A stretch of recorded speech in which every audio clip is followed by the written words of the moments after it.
નમસ્કાર મિત્રો, D farmer ચેનલમાં તમારું સ્વાગત છે। દેશ, દુનિયા અને ગુજરાતના તાજા, મોટા અને સૌથી મહત્વના સમાચાર જાણીએ તે પહેલા ચેનલમાં નવા છો તો ચેનલને જરૂરથી સબસ્ક્રાઇબ કરી દેજો। યુદ્ધની અસર ભારતીય ગૃહિણીઓના રસોડા પર, ઘરેલું સિલિન્ડરના ભાવમાં 60 રૂપિયાનો વધારો અને કોમર્શિયલ ગેસ સિલિન્ડર 115 રૂપિયા મોંઘો થયો। 8મા પગાર પંચ હેઠળ જૂની પેન્શન યોજના ફરી લાગુ થશે। કેન્દ્ર સરકારના કર્મચારીઓ માટે મહત્વના સમાચાર। ઈરાન સાથેના જંગમાં કૂદશે પાકિસ્તાન, હુમલાના ડરથી પાકિસ્તાન આર્મી ચીફ મુનીરે સાઉદી અરબમાં બેઠક કરી। હીટ સ્ટ્રોકથી સાવધાન, અમદાવાદમાં ગાઢ ધુમ્મસ પછી હીટ વેવની આગાહી। ગુજરાતમાં 4 દિવસ રહેશે આકરી ગરમી। પત્રકાર છત્રપતિ હત્યા કેસમાં ડેરા સચ્ચા સોદા પ્રમુખ ગુરમીત રામ રહીમ સિંહને હાઈકોર્ટે કર્યો નિર્દોષ જાહેર। ઉર્જા મંત્રી કૌશિક વેકરિયાને પ્રવીણ રામે આપ્યો વળતો જવાબ। સુરેન્દ્રનગરની સભામાં જાહેરમાં કર્યા પ્રહારો। ગેસની અછતના કારણે સાણંદના ટાટા મોટર્સ પ્લાન્ટના ઉત્પાદનમાં 50% સુધીનો ઘટાડો થવાની ભીતિ।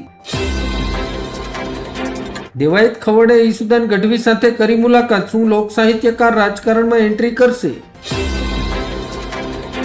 સુરત શહેરના ડિંડોલી વિસ્તારમાં આવેલા સ્વામિનારાયણ મંદિરના બાથરૂમમાંથી 2 યુવતીના શંકાસ્પદ હાલતમાં મૃતદેહો મળ્યા। ઇન્જેક્શન અને દવાઓ પણ મળી આવી। મિડલ ઈસ્ટમાં તણાવ વચ્ચે પાકિસ્તાનમાં પેટ્રોલ ડીઝલની કિંમતો આસમાને, 55 રૂપિયાનો વધારો। મમતા બેનર્જીએ ભાજપ પર પ્રહારો કર્યા। જો બંગાળ નબળું પડશે તો અમે દિલ્હીની સરકારને ઉથલાવીશું। સૌરાષ્ટ્રના રાજકારણને લઈને મોટા સમાચાર। કોંગ્રેસના દિગ્ગજ નેતાએ અચાનક જ સક્રિય રાજકારણમાંથી લીધી નિવૃત્તિ। આપ રાષ્ટ્રીય સંયોજક અરવિંદ કેજરીવાલ આજે આવશે ગુજરાત। ગોપાલ ઇટાલિયાએ કહ્યું, શું થશે નવા જૂની। સાસકા ખાતે આપની પરિવર્તન લાવો, કિસાન બચાવો યાત્રા। ઈસુદાન ગઢવીએ ખેડૂતોના હક માટે લડતનો સંકલ્પ કર્યો। પરમિશનની જરૂર નથી, ટ્રમ્પે રશિયન તેલ ખરીદવાની 30 દિવસની છૂટ પર આવ્યું ભારતનું રિએક્શન। કેદારનાથથી કન્યાકુમારી સુધી ઘૂસણખોરોની હવે ખેર નથી, કેન્દ્રીય ગૃહમંત્રી અમિત શાહનો હુંકાર। ભારત ન્યુઝીલેન્ડ ફાઇનલ મુકાબલા પહેલા મોઢેરા સ્ટેડિયમ બન્યું અભેદ કિલ્લો। 256 સીસીટીવી કેમેરાથી રખાશે નજર, ટ્રાફિક માટે ખાસ એક્શન પ્લાન। સીએમ ભૂપેન્દ્ર પટેલની મોટી જાહેરાત। દક્ષિણ ગુજરાતના ઉસાણવાળા વિસ્તારોમાં પહોંચશે પાણી, 73 ગામોને મળશે સીધો લાભ। ઈરાન પર ઇઝરાયેલનો પ્રચંડ પ્રહાર, 80 ફ્લાઇટ જેટથી તહેરાનમાં તબાહી। ઈરાની રાષ્ટ્રપતિની ગરજના, અમેરિકાનું સપનું કબરમાં જશે। હિન્દ મહાસાગરથી લાલ સમુદ્ર સુધી એસ જયશંકરે દરિયાઈ સુરક્ષામાં ભારતની ભૂમિકા સમજાવી। ગાંધીનગર ખાતે પીએમ રાહત યોજનાના અસરકારક અમલીકરણ માટે ગુજરાત રોડ સેફટી ઓથોરિટી દ્વારા વર્કશોપ યોજાયો। અમદાવાદ પહોંચ્યા અરવિંદ કેજરીવાલ, કહ્યું ગુજરાતમાં 30 વર્ષથી ભાજપ સરકારથી જનતા પરેશાન। ઇઝરાયલમાં લાલ વાસળીનો જન્મ, શું આ દુનિયાના અંતનો સંકેત છે? બાઇબલની ખતરનાક ભવિષ્યવાણી।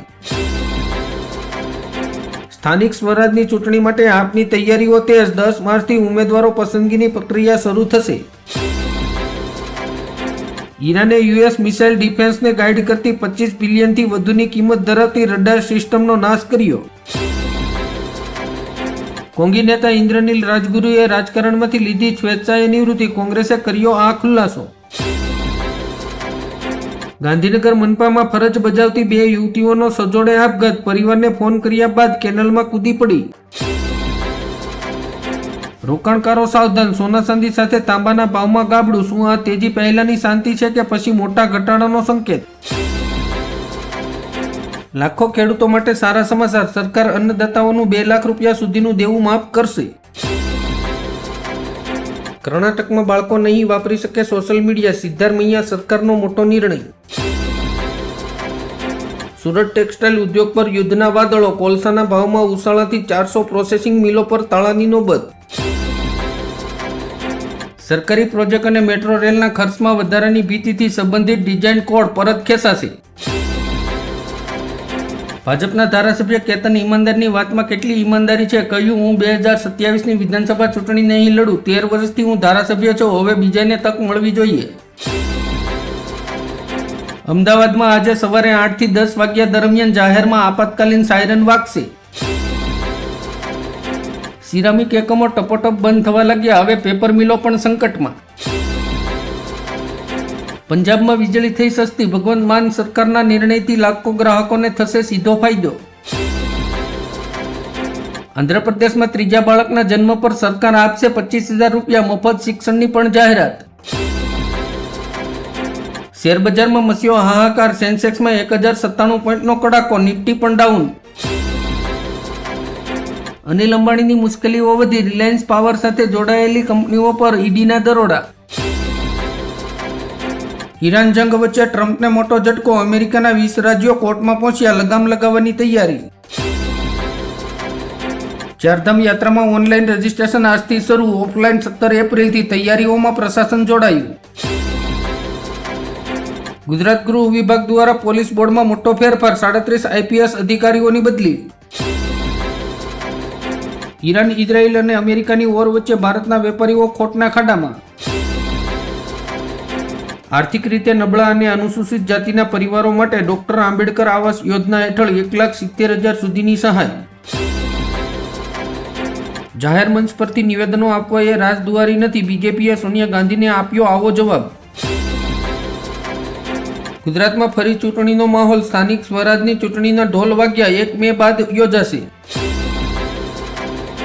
ગુજરાતમાં ગરમી બાદ હવે માવઠાનો ખતરો, આંબાલાલ પટેલે માર્ચમાં 16 થી 20 તારીખ વચ્ચે વરસાદની આગાહી કરી. ગુજરાતમાં માર્ચની શરૂઆતમાં જ હીટવેવની ચેતવણી, રાજકોટમાં 39.2 સેલ્સિયસ તાપમાન નોંધાયું. ગુજરાતમાં કાળઝાળ ગરમી પડશે, 10 માર્ચ સુધીમાં ભાવનગર, સુરત, નવસારી, પોરબંદર સહિતના હીટવેવની આગાહી.